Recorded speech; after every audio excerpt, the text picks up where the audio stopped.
Hello and welcome to HeyCally Web Services. Today we are going to talk about the top 5 strategies to help your website rank in Google and SEO. We're going to go over a few things like keywords, backlinks, how to keep your website actually optimized, and what you can do to get number 1. So, here we go.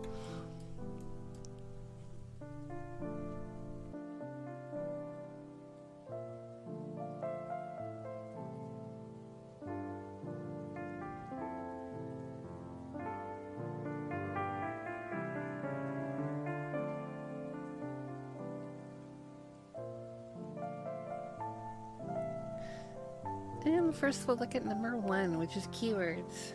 Before any project, campaign, new thing that you're doing, usually you want to plan stuff, have an idea of where it's going to go, who it's going to, what you're going to do, all that fun stuff. So let's take a look at like a pet store, for example. You know, like if you're like, wait, what keywords do I use for a pet store? This is what you can kind of do. So the first website I like to recommend is actually one called AnswerThePublic.com. It's a website by Neil Patel, which is a pretty famous SEO expert, has a lot of good info. And he's created this tool here where you can type in, like, if you're a pet store, let's say you want to show up in something about dog food, you could type in the words best dog food, and you'll actually see a few different results come up. It'll check out different things like questions, prepositions, and kind of find out what people are actually searching, like do a bit of a deep dive into it.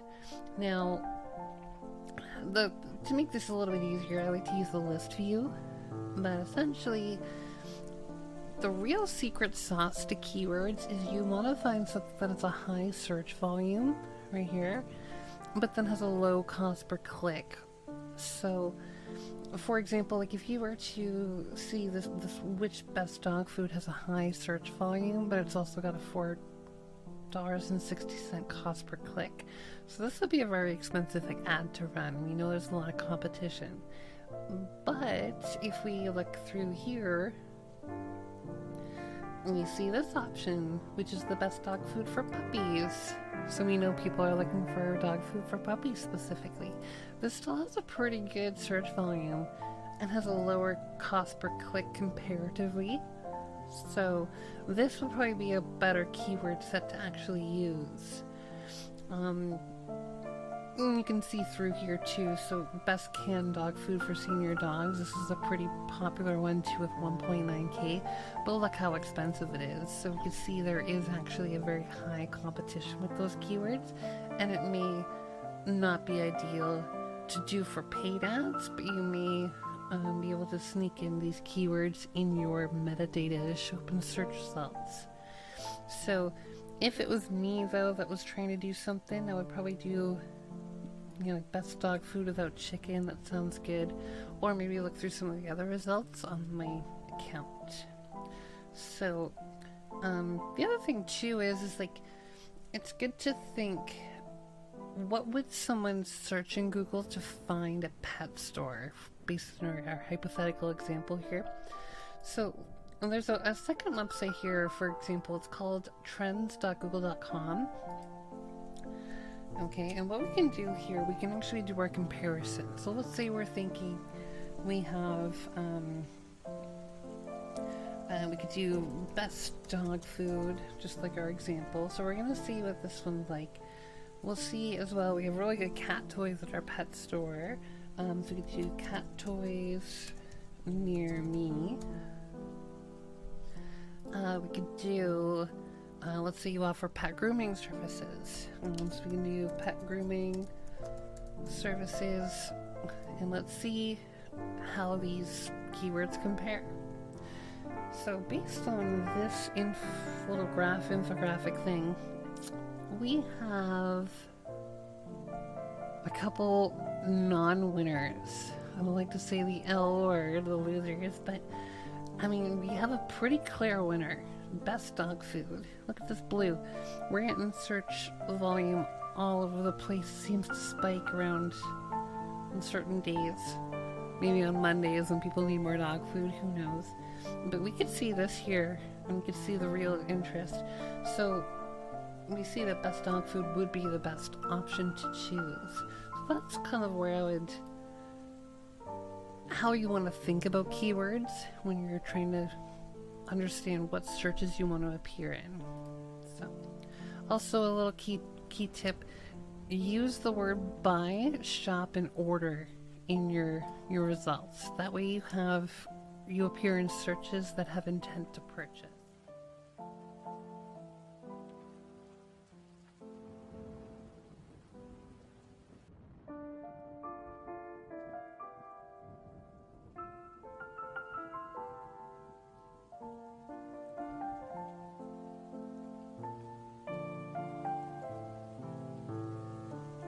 And that brings us to number 2. So in order to improve your website search engine optimization, or SEO as we all know it, it's important to optimize the on-page elements like the title tags, the meta descriptions, and the headings. For example, if you're writing a blog about 10 DIY home decor items, or ideas rather, make sure to include your target keyword in the title tag and meta description. You also want to pay attention to the image alt text and internal linking to enhance your SEO efforts. So let's take a look at an example and kind of see if we can see what that means. So let's say we'll stick to the we'll say 10 DIY home decor ideas. Let's find a blog article here and see if we can look through and see that's not... Okay, so this looks like a good... It's not Pinterest or social media, it just looks like a regular blog article. So let's see how they're doing. So, with first things first, let's look at their keywords. So 10 affordable DIY home decor ideas. My keyword is 10 DIY home decor ideas. 10 affordable. We've compiled 10 relatively affordable. Okay, so this looks like pretty good SEO so far. Let's see how they did on their on-page SEO. So number 1 is you want to have your keywords in the title tag. This has to be an H1, not an H2 tag, so that way your website's read by Google properly. For any major images, or really any images in general, you should also have an alt tag or alt text. So this is kind of like a description that narrators can read. It also allows your images to appear in Google searches. So this here, it's got a broken image. It's got more than one broken image. So this might actually be a bit of an older website, or it might be having some issues. But regardless, the main thing we also want to look for is internal and external links. We'll talk more about external links later, but for now we want to talk about links. So you know when like some of the text is highlighted and you click on it and it brings you somewhere, that's a link. Now on your website, it's on any blog articles or even products or any pages, it's generally good practice to have internal links. So let's say that you had on this website, you sold glass jars or jugs, you had a collection. You could link that to that collection page and create an internal link. It's generally good to have at least 2 or 3 of those on a website, on a blog article. So this probably isn't a very good article to be able to be ranked. I mean, it's kind of why it's not on page 1. Well, it is on page 1, but it's not like super high up. Let's take a look at this one right here. So this House Beautiful here. So here's an internal link. This goes to housebeautiful.com, but just a different page. And it has several of them here. So this way, Google's definitely liking these. We also see that these images are well placed, they're optimized. Every paragraph has a link in it, and it has an H1 tag that has the keywords in it, home decor ideas. That's pretty much the main keyword that we're using in this set here. So yeah, just keep those things in mind. Your keyword in the H1 tag, your alt text for your images, as well as internal links on your posts.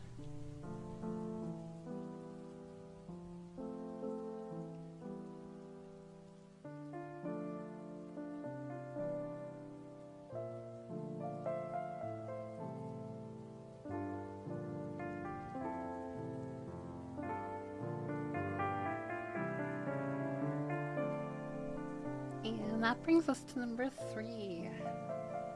Quality content. We need quality content. Avoid using AI for everything. And make sure it actually answers a question. Make sure it's engaging. So, for example, like if you're running a travel blog, write an informative post that provides travel tips that people can actually use. Maybe something like, 10 best places you can visit in New York, or Tennessee, or something like, something specific. Content that addresses readers' issues and offers value will not only draw visitors, but also enhance your search engine rankings. So essentially, don't be boring.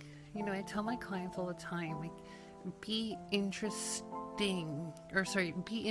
not interesting. So actually care about what your customers care about. Show your expertise for things, and like, make it engaging. Don't make it boring. So let's try to take a look at an example here really quick. So if we let's do 10 best places to visit in Knoxville. Let's just use a random thing here. The top 15 best things to do in Knoxville. It's a TripAdvisor. It's pretty popular. Let's find something a little less popular, like visit Knoxville.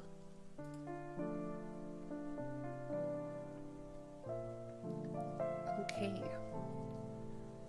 So this follows our previous rules. It has the keywords in the H1 tag. It's got links everywhere. It's got H1 all text for everything too. So that looks really good. And it looks like it's actually quality content too. Like, it's organized well. It's informative. It's not necessarily selling something. You can maybe have a call to action at the end, but this looks like a pretty overall good article and quality content that actually is useful. And you have to kind of think, what are people searching in Google? How can you appear in those searches? That's your key. Quality content. What are people looking for? If you're looking for ideas and you're just kind of blanking a little bit, write in, like, let's say you're a clothing company, you could put in top 10 fashion brands, influencers, schools, trends, bloggers, magazines. We can do trends and kind of see what people are, street style looks. Like, there's different keywords we can start to write about according to stylists, fashion trends. Probably words like casual, things like that can help too. But essentially have it be quality content. It doesn't matter about the quantity, it's about the quality. When people watch videos, there's a drop-off rate, and you want to essentially try to keep as many people watching that video for as long as possible. Or on that post, you want them to make a comment, you want them to share it, you want them to hit like. So keep that in mind when you're making your content. Quality over quantity.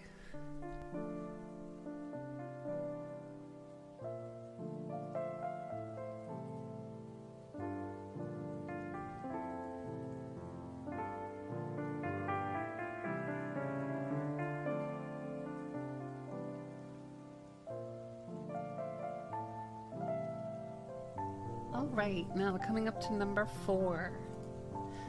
So,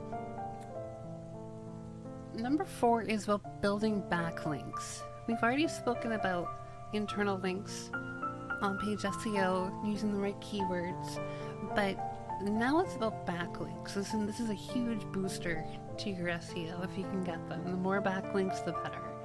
Now, what is a backlink here?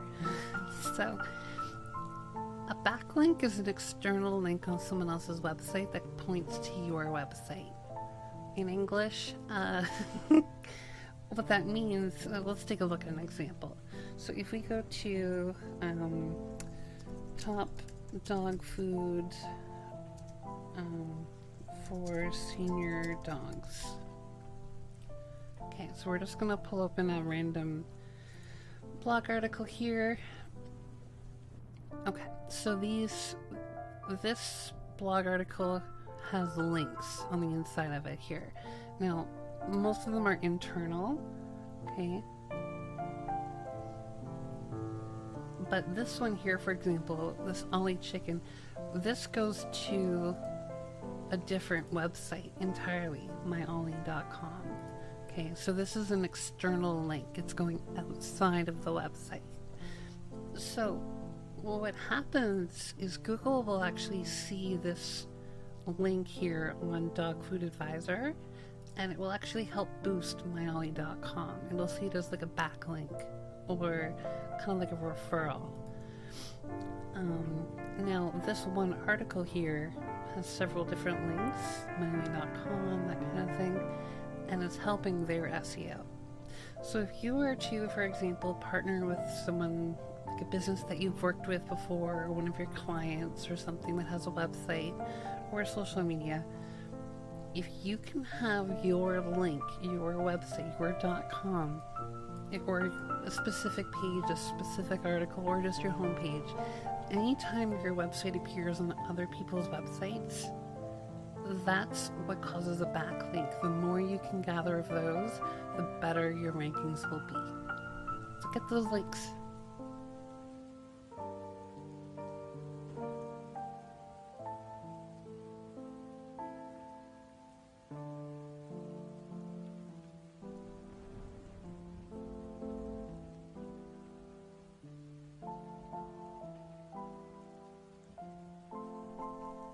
And now for our last tip here, number 5.